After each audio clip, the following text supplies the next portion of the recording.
உலகத்துல இருக்கிற இயற்கை வளங்கள் எல்லாம் சீக்கிரமே தீர்ந்து போக போகுதுன்னு எல்லாரும் ரொம்ப பயத்துல இருக்காங்க. நிலக்கரி, பெட்ரோல் எல்லாமே காலியாகிற நிலைமையில இருக்கு. இந்த நேரத்துல சிகாகோ பல்கலைக்கழகத்துல ஒரு மாபெரும் ஆராய்ச்சி நடக்குது. தண்ணியிலிருந்து சுத்தமான ஹைட்ரஜன் சக்தியை உருவாக்குறது தான் இந்த ப்ராஜெக்ட். இதோட தலைவரா பால் அப்படிங்கிறவர் இருக்காரு. அவருக்கு கீழே அலிஸ்டர், லில்லி, லூ, அப்புறம் ரொம்பவே புத்திசாலியான எடி அப்படிங்கிற ஒரு இளம் பையனும் வேலை பார்க்குறாங்க. இவங்க எல்லாரும் சேர்ந்து உலகத்தையே மாற்றக்கூடிய ஒரு மாபெரும் கண்டுபிடிப்புக்காக ராப்பகலா உழைக்கிறாங்க. தூக்கத்தை எல்லாம் விட்டுட்டு லேப்லேயே பாதி வாழ்க்கையை கழிக்கிறாங்க. நிறைய தடவை அவங்களோட பரிசோதனை தோல்வியில முடிஞ்சாலும் அவங்க மனம் தளரவே இல்லை. ஒவ்வொரு தோல்வியையும் ஒரு பாடமா எடுத்துக்கிட்டு மறுபடியும் மறுபடியும் முயற்சி பண்றாங்க. ஒரு நாள் காலையில எடி ரொம்ப சீக்கிரமாவே லேபுக்கு வந்து மற்றவங்களோட சேர்ந்து வேலையை ஆரம்பிக்கிறான். அப்போ அங்க வர்ற பால் இன்னைக்கு என்ன அப்டேட்னு கேட்கிறாரு. அலிஸ்டர் கொஞ்ச நேரம் இயந்திரம் சரியா வேலை செஞ்சிருக்குன்னு சொல்றாரு. உடனே எல்லாரும் ஒன்று சேர்ந்து ஒரு பெரிய பரிசோதனையை செஞ்சு பார்க்க முடிவெடுக்கிறாங்க. பால் முன்னாடியே அந்த டெமோவை காட்ட ரெடியாகிறாங்க. எல்லாரும் ரொம்ப எதிர்பார்ப்போட மூச்சை பிடிச்சிக்கிட்டு லேசர் மெஷினை ஆன் பண்றாங்க. ஆனா துரதிருஷ்டவசமா மறுபடியும் அந்த பரிசோதனை தோல்வியில முடியுது. எல்லாரும் ரொம்ப சோகமாகிடுறாங்க. ஆனா அலிஸ்டர் எல்லாரையும் உற்சாகப்படுத்தி, நாம செஞ்ச தப்புல இருந்து புதுசா ஒரு விஷயத்த கத்துக்கிட்டோம், இதையே ஒரு பாடமா எடுத்துக்கிட்டு தரவுகளை மாத்தி அமைச்சு மறுபடியும் முயற்சி பண்ணுவோம்னு சொல்றாரு. எல்லாரும் மறுபடியும் முழு நம்பிக்கையோட வேலைய ஆரம்பிக்கிறாங்க. அன்னிக்கு ராத்திரி எடி தன்னோட வீட்டுக்கு போயும் தூங்காம வீட்டுல இருக்கிற தன்னோட சொந்த லேப்ல தொடர்ந்து ஆராய்ச்சி பண்றான். பல மணி நேரம் செஞ்ச ஆராய்ச்சிக்கு அப்புறம் அவனுக்கு ஒரு பெரிய விஷயம் பிடிபடுது. ஒரு குறிப்பிட்ட சத்தத்தோட அதிர்வெண் மூலமா அவங்களோட பரிசோதனையை சரியா நிலைநிறுத்த முடியும்னு கண்டுபிடிக்கிறான். இதை பார்த்ததும் அவனுக்கே பெரிய ஆச்சரியமா இருக்கு. உடனே தன்னோட கண்டுபிடிப்பு சரியா இருக்கான்னு செக் பண்ணிட்டு லேபுக்கு ஃபோன் பண்ணி, எல்லாமே நிலையா இருக்கு, நான் கண்டுபிடிச்சிட்டேன்னு சொல்றான்.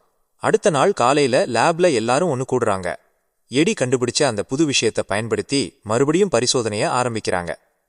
என்ன நடக்குமோன்னு ரொம்ப ஆர்வமா காத்துக்கிட்டு இருக்காங்க. கொஞ்ச நேரத்துல அவங்க நினைச்ச மாதிரியே அந்த இயந்திரம் சூப்பரா வேலை செய்ய ஆரம்பிக்குது.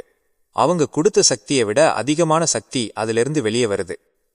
இதை பார்த்ததும் பாலுக்கு சந்தோஷத்துல என்ன சொல்றதுன்னே தெரியல. தன்னோட வாழ்நாள்லயே இதுதான் மிகப்பெரிய தருணம்னு அவர் உணர்றாரு. அலிஸ்டர் தலைமையில எல்லாரும் அந்த மாபெரும் வெற்றியை கொண்டாடுறாங்க. பாட்டு போட்டு டான்ஸ் ஆடி சரக்கடிச்சு பலூன் எல்லாம் கட்டி பயங்கரமா பார்ட்டி பண்றாங்க. ஆனா அந்த சந்தோஷமான நேரத்துல பால் அலிஸ்டரை மட்டும் தனியா கூட்டிட்டு போய் பேசுறாரு. அவங்க ரெண்டு பேருக்கும் நடுவுல கருத்து வேறுபாடு வருது. இந்த கண்டுபிடிப்பை யாருக்கும் தெரியாம மறைக்க முடியாது, இதை உலகத்துக்கு சொல்லணும்னு அலிஸ்டர் சொல்றாரு. அப்போ மற்றவங்க எல்லாரும் வந்து அவங்கள போட்டோ எடுக்க கூப்பிடுறாங்க. எல்லாரும் சேர்ந்து அந்த சரித்திர சாதனைய சந்தோஷமா போட்டோ எடுத்துக்கிறாங்க. ரொம்ப நேரம் பார்ட்டி முடிஞ்சதும் எல்லாரும் வீட்டுக்கு கிளம்புறாங்க. அலிஸ்டரும் லூவும் மட்டும் லேப்ல தங்கி வேலையை பார்க்கறாங்க. எடி தன்னோட பைக்கை எடுக்க போகும்போது லில்லி கார் ஸ்டார்ட் ஆகாம கஷ்டப்படுறத பார்க்கறான். அவங்க ரொம்ப குடிச்சிருக்கிறதால அவங்களுக்கு பாதுகாப்பா எடி பஸ்ல அவங்கள கூட்டிட்டு போறான். அவங்க அங்கிருந்து போன உடனே யாருக்கும் தெரியாம ஒரு மர்மமான வேன் லேபுக்கு வெளியே வந்து நிக்குது. உள்ள அலிஸ்டரும் லூவும் இந்த கண்டுபிடிப்பை இன்னைக்கு நைட்டே இன்டர்நெட்ல போட்டு உலகத்துக்கு தெரியப்படுத்தணும்னு தீவிரமா வேலை பார்த்துக்கிட்டு இருக்காங்க. அப்போ அந்த வேன்ல இருந்து சில மர்ம நபர்கள் உள்ள நுழையிறாங்க. ஏதோ சத்தம் கேக்குதேன்னு லூ எந்திரிச்சு போய் பாக்குறாரு. இன்னொரு பக்கம் எடி லில்லிய அவங்க வீட்டுக்கு கொண்டு போய் விடுறான். லில்லி அலிஸ்டர் வீட்டுல 3வது மாடியில தான் தங்கியிருக்காங்க. அவங்கள படுக்கையில தூங்க வச்சுட்டு செவத்துல மாட்டியிருக்க அவங்களோட சர்டிபிகேட் எல்லாம் பார்த்துட்டு எடி மறுபடியும் லேபுக்கு தன்னோட பைக்கை எடுக்க வர்றான். அவன் லேபுக்கு வரும்போது அந்த மர்ம வேன் அங்கிருந்து கிளம்பி போறத பாக்குறான். லேப்ல பெரிய அபாய சத்தம் கேக்குது. பதறி போய் உள்ள ஓடுற எடிக்கு ஒரு பெரிய அதிர்ச்சி காத்துக்கிட்டு இருக்கு. எடி உள்ள போய் எல்லாரையும் சத்தமா கூப்பிடுறான். ஆனா எந்த பதிலும் இல்ல. தேடி போகும்போது அலிஸ்டர் தலையில ஒரு பிளாஸ்டிக் கவரை மாட்டி அவரை கொடூரமா கொன்னு போட்டிருக்காங்க. லூவை எங்கு தேடியும் காணோம். தனக்கு எல்லாமே கத்துக் கொடுத்த தன் குரு இப்படி இறந்து கிடப்பதை பார்த்து எடி உடைஞ்சு போயிடுறான். அவரை காப்பாத்த எவ்வளவோ முயற்சி பண்றான், ஆனா உயிர் பிரிஞ்சிடுச்சு. அப்போதான் இயந்திரம் ரொம்ப ஆபத்தான நிலைமையில இருக்கிறத எடி கவனிக்கிறான். கொஞ்ச நேரத்துக்கு முன்னாடி சந்தோஷமா கொண்டாடின அதே இயந்திரம் இப்போ வெடிக்கிற நிலைமையில இருக்கு. அதை எப்படியாவது நிப்பாட்டணும்னு பாக்குறான், ஆனா அது கைமீறி போயிடுச்சு. இன்னும் கொஞ்ச நேரத்துல பெரிய குண்டு வெடிக்க போகுதுன்னு அவனுக்கு புரிஞ்சிடுது. தன் சோகத்தை எல்லாம் ஓரமா வச்சுட்டு அங்கிருந்து தப்பிக்க தன்னோட பைக்கை எடுத்துக்கிட்டு மின்னல் வேகத்துல பறக்கிறான். அந்த மர்ம வேன்ல வந்தவங்க வச்ச வெடிகுண்டு வெடிச்சு லேப் மட்டும் இல்லாம சுத்தி இருக்கிற 8 தெருக்கள் சேர்த்து பயங்கரமா வெடிச்சு செதறுது. எடி நூலிழையில உயிர் தப்பிக்கிறான். இந்த கொடூரமான விபத்தை பார்த்து எடி அப்படியே உறைஞ்சு போய் நிக்கிறான். மனித குலத்துக்கே பெரிய நன்மை செய்ய போகுதுன்னு நினைச்ச ஒரு விஷயம் இப்படி பெரிய அழிவுல முடிஞ்சதேன்னு அவனுக்கு புரியவே இல்லை. சுதாரிச்சுக்கிட்டு உடனே பாலுக்கு ஃபோன் பண்ணி அலிஸ்டரை யாரோ கொன்னுட்டாங்கன்னு சொல்றான். இதை கேட்டதும் பாலும் பெரிய அதிர்ச்சியில உறைஞ்சு போறாரு. அடுத்த நாள் காலையில அந்த வெடிவிபத்து நடந்த இடத்துல போலீஸ், மீடியா, FBI அதிகாரிகள் எல்லாரும் வந்து குவிஞ்சிடுறாங்க. லூவை எங்கு தேடியும் கிடைக்கல. FBI அதிகாரிகள் எல்லாரையும் விசாரிக்க ஆரம்பிக்கிறாங்க. அங்க வேலை செஞ்ச எல்லாரோட வீட்லயும் சோதனை போட உத்தரவு வருது. சோகத்துல இருக்கிற லில்லி, பால், எடி 3 பேரையும் FBI ஆபீஸுக்கு கூட்டிட்டு போய் தனித்தனியா விசாரிக்கிறாங்க. இந்த தொழில்நுட்பம் யாருக்காவது வேணும்னு நினைச்சிருப்பாங்களா? பார்ட்டி முடிஞ்சதும் யார் யார் லேப்ல இருந்தாங்கன்னு துருவி துருவி கேட்கறாங்க. விசாரணை முடிஞ்சு லில்லி, பால், எடி 3 பேரும் அலிஸ்டர் வீட்டுக்கு போறாங்க.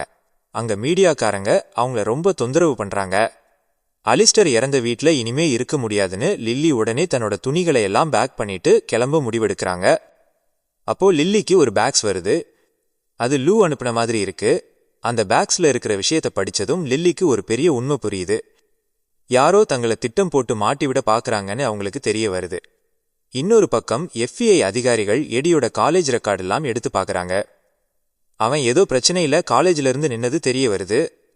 எடியோட வீட்டுக்கு போய் அதிகாரிகள் சோதனை போடும்போது அங்க செயற்கைக்கோள் மூலமா தகவல் அனுப்புற ஒரு கருவியும் 2.5 லட்சம் ரூபாய் கணக்குல வராத பணமும் கிடைக்குது.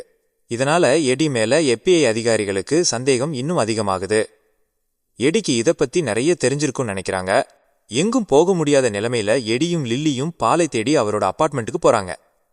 கார் பார்க்கிங்ல ஒளிஞ்சுக்கிட்டு பால் கிட்ட பேசுறாங்க. எடி வீட்ல கிடைச்ச பணத்தை பத்தி பால் கேட்க தனக்கும் அதுக்கும் எந்த சம்பந்தமும் இல்லைன்னு எடி சொல்றான். பால் அவங்களுக்கு ஆறுதல் சொல்லிட்டு பயப்பட வேண்டாம், நான் எல்லாம் பாத்துக்கிறேன்னு சொல்லிட்டு போறாரு. கொஞ்சம் நிம்மதியான எடியும் லில்லியும் ஒரு ஹோட்டலுக்கு போய் சாப்பிட்டுக்கிட்டு மேகின்னு ஒருத்தங்க வீட்ல போய் தங்கலான்னு பிளான் பண்றாங்க. அப்போ டிவியில பிரேக்கிங் நியூஸ் வருது. அதுல எடியும் லில்லியும் தான் அந்த குண்டுவெடிப்புக்கு காரணம்னு போலீஸ் தேடுறதா அவங்க போட்டோவோட செய்தி வருது. இதை பார்த்து பதறி போன லில்லி உடனே ஹோட்டலை விட்டு வெளியே வந்து ஒரு டாக்ஸி பிடிச்சு ரயில் நிலையத்துக்கு கிளம்புறாங்க. எடியும் வெளியே வரும்போது போலீஸ் அவனை அடையாளம் கண்டுபிடிச்சு துரத்த ஆரம்பிக்கிறாங்க. லில்லியால எடிக்கு எந்த உதவியும் பண்ண முடியல. எடி எப்படியாவது தப்பிச்சு வரணும்னு வேண்டிக்கிட்டு அவங்க போயிடுறாங்க. எடி தன் உயிரை காப்பாத்திக்க ஓடுறான். போலீஸ், FBI அதிகாரிகள், ஹெலிகாப்டர்னு ஒரு பெரிய படையை எடியை துரத்துது. எடி ஒரு பெரிய பாலம் வழியா ஓடுறான். அந்த பாலம் 2ஆ பிரியிற பாலம். எக்ஸ்டிடி தன்னோட புத்திசாலித்தனத்தை பயன்படுத்தி அந்த பாலத்தை இயக்கி போலீஸ் கிட்ட இருந்து நூலிழையில தப்பிச்சு யாருக்கும் தெரியாம கூட்டத்துல கலந்து ட்ரெயின் ஸ்டேஷனுக்கு வந்து சேர்றான். அங்க லில்லியை பார்த்து 2 பேரும் கட்டிப்பிடிச்சு ஆறுதல் தேடிக்கிறாங்க. அங்கிருந்து ரொம்ப தூரம் பயணம் செஞ்சு அவங்க மேகி அப்படிங்கிற தோழியோட இடத்துக்கு போறாங்க. மேகி அவங்கள அன்பா வரவேற்று அடைக்கலம் கொடுக்கறாங்க. கொஞ்ச நாள் கழிச்சு பால் செனட் கமிட்டி முன்னாடி போய் இந்த ப்ராஜெக்டை பத்தி விளக்கம் கொடுக்கறாரு. அப்புறம் பால் FBI அதிகாரிகள் தன்னை கண்காணிக்கிறத தாண்டி விர்ஜினியாவில் இருக்கிற ஒரு ரகசிய ஆராய்ச்சி மையத்துக்கு போறாரு. அங்க லைமன் அப்படிங்கிற ஒரு நபரை பார்க்கறாரு. லைமன் தான் இந்த எல்லா கொலைகளுக்கும் சதி வேலைகளுக்கும் காரணம்னு நமக்கு தெரிய வருது. லைமன் கிட்ட பால் கோபமா பேசுறாரு. அவங்க பேசுறத வச்சு எடி கண்டுபிடிச்ச அந்த இயந்திரத்தை இவங்களால இன்னும் சரியா இயக்க முடியலன்னு புரியுது. இந்த நேரத்துல எடி மேகி வீட்ல இருந்து பாலுக்கு ஃபோன் பண்றான்.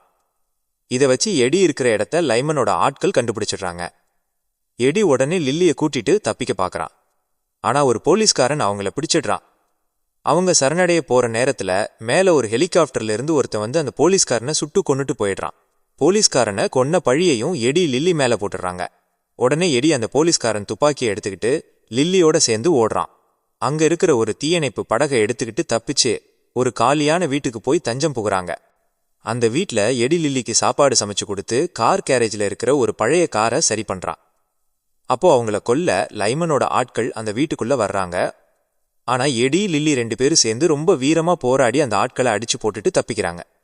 அவங்க பாக்கெட்ல கிடைச்ச சில ஆதாரங்களை வச்சு இதுக்கெல்லாம் காரணம் விர்ஜினியாவில் இருக்கிற அந்த ஆராய்ச்சி மையம் தான் கண்டுபிடிச்சிடுறாங்க. இன்னொரு பக்கம் FBI அதிகாரிகளும் கொஞ்சம் கொஞ்சமா உண்மையை நெருங்குறாங்க. பாலோட அக்கவுண்டுக்கு பல மர்மமான வழிகள்ல பணம் வர்றதை கண்டுபிடிச்சு பாலை நேருக்கு நேர் வச்சு விசாரிக்கிறாங்க. அடுத்து என்ன பண்றதுன்னு யோசிச்ச எடி ஒரு பூக்கடை மூலமா பாலுக்கு ஒரு ரகசிய மெசேஜ் அனுப்பி ஒரு சயின்ஸ் மியூசியம்ல பாலை சந்திக்கிறான்.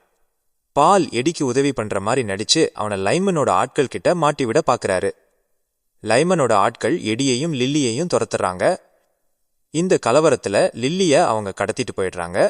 எடி அவங்கள துரத்திட்டு போறான். ஆனா முடியல. அந்த காரோட நம்பரை மட்டும் நோட் பண்ணி வச்சுக்கிறான். கடத்தப்பட்ட லில்லிய அந்த ரகசிய ஆராய்ச்சி மையத்துக்கு கொண்டு போறாங்க. அங்க காணாம போன லூவை அடைச்சு வச்சிருக்காங்க. லில்லியையும் லூவையும் மிரட்டி அந்த ஹைட்ரஜன் இயந்திரத்தை இயக்க சொல்றாங்க. ஆனா சரியான அதிர்வெண் இல்லாததால அந்த இயந்திரம் வெடிக்கிற நிலைமைக்கு போகுது. அன்னைக்கு ராத்திரி எல்லாரும் தூங்குனதும் அந்த கார் நம்பரை வச்சு ஆராய்ச்சி மையத்தை கண்டுபிடிச்ச எடி உள்ள ஒரு வேலையாள் மாதிரி வேஷம் போட்டு நுழைஞ்சிடுறான். நைட்டோட நைட்டா அந்த இயந்திரத்தை சரி பண்ணி வச்சிடுறான். அடுத்த நாள் காலையில அந்த இயந்திரம் சரியா வேலை செய்யறத பார்த்து எல்லாரும் ஆச்சரியப்படுறாங்க. ஆனா அங்க வேலை செய்யற இன்னொருத்தன் தான் அதை சரி பண்ணதா பொய் சொல்றான். பால் நேரா தன்னோட ஆபீஸுக்கு போனா அங்க எடி உட்கார்ந்துட்டு இருக்கான்.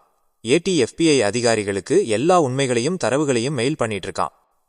அப்போ லைமன் தன் ஆட்களோட உள்ள வர்றான். எடி உடனே அந்த இயந்திரத்தோட கண்ட்ரோலை தன்னோட கைக்கு மாத்தி இயந்திரம் வெடிக்கிற மாதிரி செட் பண்ணிடுறான். அங்க பெரிய அலாரம் அடிக்குது. எல்லாரும் பயத்துல ஓட ஆரம்பிக்கிறாங்க. லைமன் கோபத்துல லூவை சுட்டு கொன்னுட்டு லில்லியை பிணை கைதியா பிடிச்சுக்கிறான். இயந்திரத்தை நிப்பாட்ட எவ்வளவோ முயற்சி பண்ணியும் முடியல. லைமன் எல்லாரையும் விட்டுட்டு தப்பிக்க பாக்குறான். எடியையும் லில்லியையும் ஒரு லேப்ல அடைச்சு வச்சுட்டு சாக விட்டுட்டு போறான். ஆனா எடி தன்னோட மூளையை யூஸ் பண்ணி அங்கிருந்து தப்பிக்க ஒரு வழியை கண்டுபிடிக்கிறான். எடியும் லில்லியும் தப்பிச்சு கீழே வர்றாங்க. லிஃப்ட்ல லைமனும் பாலும் தப்பிக்க போறாங்க. அப்போ பால் லைமனை சுட்டு கொன்னுடுறான். ஏன்னா லைமன் ரொம்ப மோசமானவனா மாறிட்டான். பால் நேரா போய் லேபோட கதவுகளை திறந்து விடுறாரு. அதனால எடியும் லில்லியும் உயிர் பிழைச்சு வெளியே வர்றாங்க. வெளியே வர்ற வழியில லைமனோட ஆட்கள் தாக்குறாங்க. எடி அவங்க எல்லாரையும் அடிச்சு போட்டுட்டு லில்லியோட வெளியில வர்றான். அவங்க வெளியே வந்த அடுத்த செகண்ட் அந்த முழு ஆராய்ச்சி மையமும் வெடிச்சு சுக்குநூறா சிதறுது. எல்லாரும் ஆச்சரியமா பாக்குறாங்க. அப்போ அங்க வர்ற FBI அதிகாரிகள் எடியும் லில்லியும் நிரபராதிகள்னு புரிஞ்சுக்கிட்டு அவங்களுக்கு அடைக்கலம் கொடுக்கறாங்க. இந்த எல்லா கலவரத்துக்கும் மூல காரணமான பால் எதுவுமே நடக்காத மாதிரி தன்னோட செக்ரட்டரியோட கார்ல ஏறி தப்பிச்சு போயிடுறாரு. அந்த ஆராய்ச்சி மையம் இருந்த சுவடே தெரியாம அழிஞ்சு போகுது. இதோட இந்த கதை முடியுது. ஒரு சாதாரண மெக்கானிக் பையன் உலகத்தையே அழிக்க நினைச்ச கார்ப்பரேட் முதலைங்களை எப்படி தன்னோட புத்திசாலித்தனத்தால வீழ்த்தினா அப்படிங்கிறது தான் இந்த கதை.